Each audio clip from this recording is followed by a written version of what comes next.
ہم نے کہا کوئی اور کتاب ہے نام لو، اور لو نام، قدوری ہے جی۔ پھر تمہاری قدوری کہتے ہیں جی پہلی لکھی جانے والی کتاب ہے کتاب الحدود، اٹھاؤ، اس کے اندر لکھا ہے کہ ان عورتوں کے ساتھ نکاح کرے، منہ کالا کرے جن کے ساتھ نکاح کرنا حلال نہیں ہے۔ حرمت علیکم امہاتکم و بناتکم خالاتکم و عماتکم، ماں ہے، خالہ ہے، پھپھی ہے، بیٹی ہے، ان کے ساتھ نکاح کر کے منہ کالا کرے۔ لم یحد عند ابی حنیفہ، ان کے نزدیک اس پر کوئی حد نہیں۔ بعض لوگ فقہ حنفی پر غیر مقلدین کی طرف سے یہ اعتراض ہوتا ہے کہ فقہ حنفی میں محارم ابدیہ یعنی جن کے ساتھ ہمیشہ کے لیے نکاح حرام ہے، ان کے ساتھ نکاح کرنے کو جائز لکھا ہے۔ یعنی جو بندہ اپنے ماں، بہن، بیٹی یا کسی کے ساتھ بھی اگر نکاح کر لے اور اس کے ساتھ وطی کر لے تو کہتے ہیں کہ یہ فقہ حنفی میں حلال ہے، جائز ہے۔ اور دلیل کیا پیش کرتے ہیں؟ وہ ہدایہ کی مثال کے طور پر وہ عبارت پیش کرتے ہیں جس میں یہ ہے کہ یہ آپ دیکھ لیں، سامنے آپ کے سامنے اسکرین پر نظر آ رہا ہے، جس میں ہے کہ جو بندہ نکاح کرے کسی ایسی عورت کے ساتھ جن کے ساتھ نکاح کرنا ہمیشہ کے لیے حرام ہے۔ یہ دیکھیں، یہ سامنے، من تزوج امرأة لا يحل له نکاحها فوطیها، جو بندہ ایسی عورت سے نکاح کرے جو اس کے لیے حلال نہ ہو، جس کے ساتھ نکاح کرنا حلال نہ ہو، اور وطی بھی کر لے، لا یجب علیہ الحد عند ابی حنیفہ رحمہ اللہ، کہتے ہیں امام صاحب رحمہ اللہ کے نزدیک اس شخص پر کوئی حد نہیں ہے۔ تو کہتے ہیں اس سے پتہ چلا کہ اس شخص پر کوئی حد نہیں ہے، لہٰذا معافی ہے اور جائز ہے۔ تو سب سے پہلی بات تو یہ ہے کہ یہ جو اعتراض ہے یہ اس لیے بے جا اور فضول اعتراض ہے کہ پہلے ان کو چاہیے تھا کہ اپنی کتابیں کم از کم دیکھ لیتے۔ یہ مسئلہ ان کی کتابوں میں بھی لکھا ہوا ہے، یہ آپ کے سامنے عبارت نظر آ رہی ہے نزل الابرار کی، نزل الابرار من فقہ النبی المختار، یہ ان کی فقہ کی ایک کتاب ہے۔ صفحہ 21 پر، جلد 2 صفحہ 21 پر انہوں نے پہلی سطر میں لکھا ہے کہ فلو زنا بامرأۃ تحل له امها و بنتها، جو بندہ کسی عورت سے زنا کرے، یہ یاد رکھے کہ زنا سے کرنے سے اس کے ماں اور اس کی جو بیٹیاں ہیں وہ حرام ہو جاتی ہے، صحیح ہے، لیکن انہوں نے کہا ہے کہ تحل له امها و بنتها، اس کی ماں اور اس کی بیٹی تو اس کے لیے حلال رہتی ہے۔ یعنی مطلب یہ ہے کہ وہ عورت، اس شخص نے جس عورت کے ساتھ زنا کیا ہے اس کی جو ماں ہے وہ بھی اس کے لیے حلال ہے، اس کی بیٹی بھی اس کے لیے حلال ہے۔ تو دیکھیں ماں اور بیٹی کے ساتھ نکاح کے حلال ہونے کے تو اب قائل ہیں۔ اس سے آگے بھی عبارتیں ہیں، وَكَذَلِكَ لَوْ زَنَا ابْنُهُ بِامْرَأَةٍ تَحِلُّ لِأَبِيهِ، جو شخص یعنی بیٹا کسی ایسی عورت کے ساتھ نکاح کرے، یعنی ماں کے ساتھ زنا کرے، یا باپ جو ہے نا اپنی بہو کے ساتھ اس طرح سے زنا کرے، تو کہتے ہیں یہ سارے ایک دوسرے کے لیے پھر بھی حلال رہتے ہیں۔ دیکھو بھئی، ماں کے ساتھ نکاح کرنا کے حلال ہونا اس کے تو اب قائل ہیں، اس لیے کم از کم پہلے اپنی کتابوں کا حال ہی دیکھ لیتے، پھر جا کے آپ فقہ حنفی پر کچھ اعتراض کرتے۔ بہرحال اس اعتراض کی حقیقت ہم مزید واضح کریں گے۔ فقہ حنفی میں کیا واقعی اس چیز کو جائز لکھا ہے یا نہیں؟ تو پہلے ہم آپ کو یہ عبارت دکھاتے ہیں، یہ پہلے آپ فقہ حنفی کا مسئلہ دیکھ لیں۔ ہمارے ہاں تو یہ ہے کہ جو شخص اس کو جائز نہیں سمجھتا، یعنی ایک آدمی ہے وہ اس کو حرام سمجھ کے کرتا ہے، صحیح ہے، اور یعنی اس کو پتہ ہے کہ یہ کام حرام ہے، ناجائز ہے، اس نے اس کے باوجود بھی نکاح کر لی اور وطی کر لی، تو کہتے ہیں اس پر یہی عبارت آپ دیکھ لیں ہدایہ کی، لا یجب علیہ الحد عند ابی حنیفہ رحمہ اللہ، امام صاحب کے نزدیک اس بندے پر حد نہیں ہے، ٹھیک ہے، حد نہیں ہے، لیکنہ یوجع عقوبۃ اذا کان علم بذلک، کہتے ہیں جب اس کو اس بات کا علم ہو اور پھر بھی ایسا کرے، اس کو یوجع عقوبۃ، سخت سے سخت سزا اس کو دی جائے گی۔ اور اس کے بالکل آخر میں آپ دیکھیں وہاں لکھا ہوا ہے کہ الا انہ ارتکب جریمۃ، یعنی یہ جو اس نے کام کیا ہے اس پر حد تو نہیں ہے، مگر یہ کہ اس نے چونکہ ایک بہت بڑے جرم کا ارتکاب کیا ہے، ولیس فیہا حد مقدر، اور اس میں کوئی حد بھی مقرر نہیں ہے، ٹھیک ہے نا، کوئی حد مقرر نہیں ہے، لیکن فیعذر، اس کو تعزیر کی جائے گی، تعزیراً اس کو تعزیر سزا اس کو دی جائے گی، ٹھیک ہے، حد نہیں ہے لیکن تعزیری سزا ہے۔ پہلی بات تو یہ سمجھے کہ حد اور تعزیر میں کیا فرق ہے۔ کہتے ہیں حد اس سزا کو کہتے ہیں جو شریعت کی جانب سے ایسا مقرر ہو کہ اس میں تبدیلی یا کمی بیشی کرنا جائز نہ ہو، کسی کے لیے ممکن نہ ہو۔ جیسے مثال زانی کے لیے کیا ہے 100 کوڑے، اور شادی شدہ ہو تو اس کو رجم کرنا ہے، شراب خور ہے تو اس پر 80 کوڑے، اور تہمت لگانے والے کے لیے یہ ہے کہ 80 کوڑے، یہ تو شریعت نے حد مقرر کی ہے۔ لیکن کچھ سزائیں ایسی ہیں کہ جو شریعت نے مقرر نہیں کی ہے، بس وہ اس وقت کے جو قاضی ہے، جج ہے، اس کے ثوابدید پہ چھوڑا ہے کہ وہ جس طرح مناسب سمجھتا ہے اس کو سزا دے دے۔ اب وہ سزا چھوٹی سے چھوٹی بھی ہو سکتی ہے، قتل جیسے بڑے سے بڑے جو سزا بھی ہو سکتی ہے، اس میں کوئی حد مقرر نہیں ہوتی، تو اس کو کہتے ہیں تعزیری سزا۔ تو حد وہ ہوتی ہے جو شریعت کی جانب سے خاص مقرر سزا ہوتی ہے، اور تعزیر وہ ہوتی ہے جو خاص مقرر نہیں ہوتی ہے، بلکہ مصلحت اور ضرورت کے مطابق جتنا وہ قاضی دینا چاہے، تھوڑی سے تھوڑی بھی ہو سکتی ہے اور زیادہ سے زیادہ بھی ہو سکتی ہے، حتیٰ کہ قتل تک یہ بات جا سکتی ہے، جیسا کہ اس مسئلے میں ہے، انشاءاللہ اس کو آگے ذکر کریں گے۔ اب کہتے ہیں حد نہیں ہے، فقہ حنفی میں ہے کہ حد نہیں ہے، لہٰذا یہ کام جائز ہے۔ تو میں کہتا ہوں کہ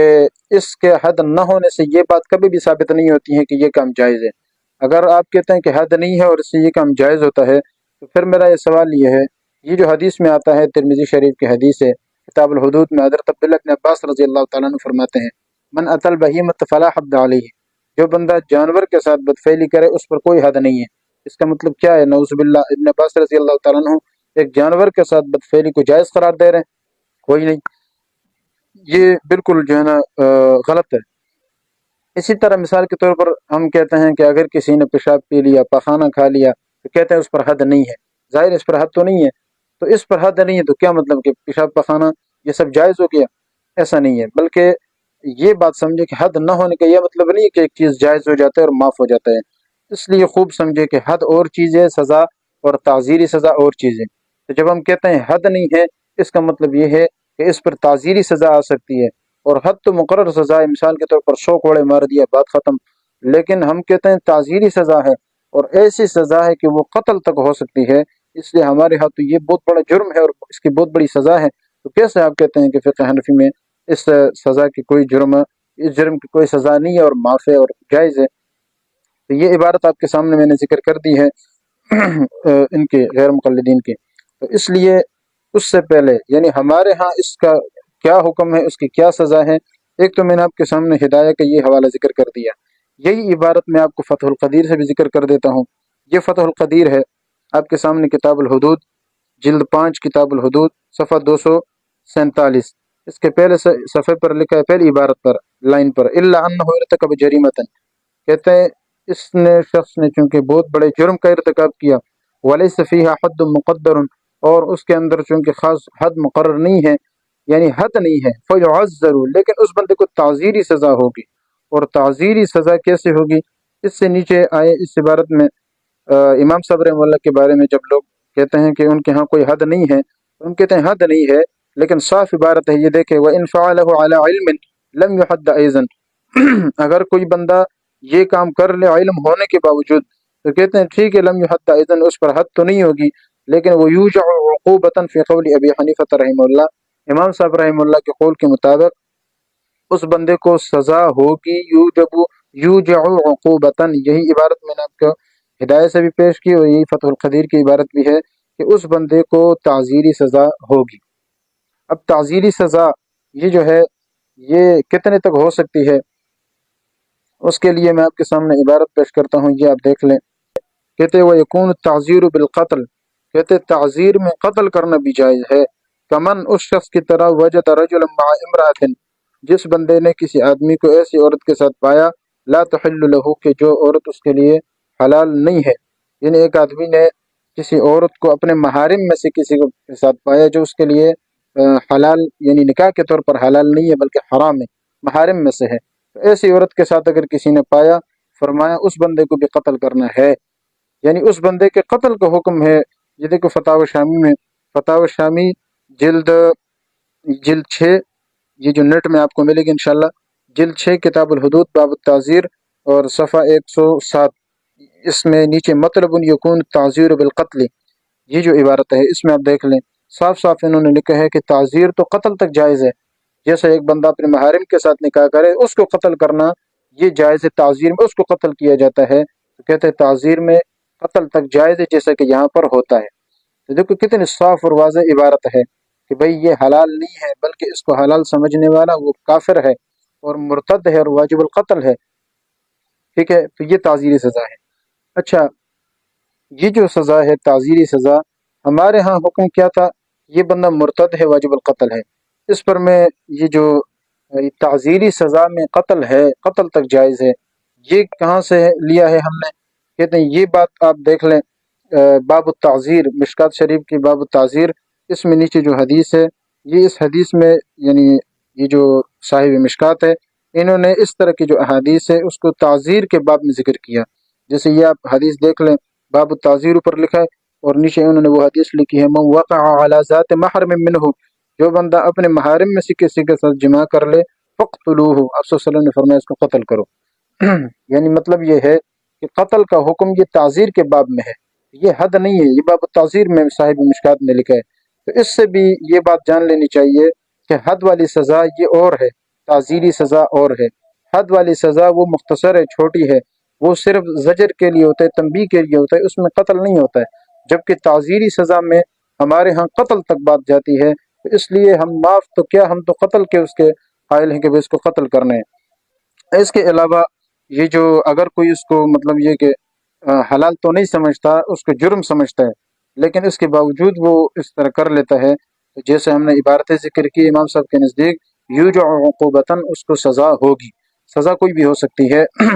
کبھی کبھار قتل، ورنہ عام سزا بھی ہو سکتی ہے۔ تو اس لیے معافی والا چکر یہ نہیں ہے، یہ بات ذہن سے نکال دے، اور یہ ایک غلط قسم کا بہتان فقہ حنفی پر لگا لیا گیا ہے۔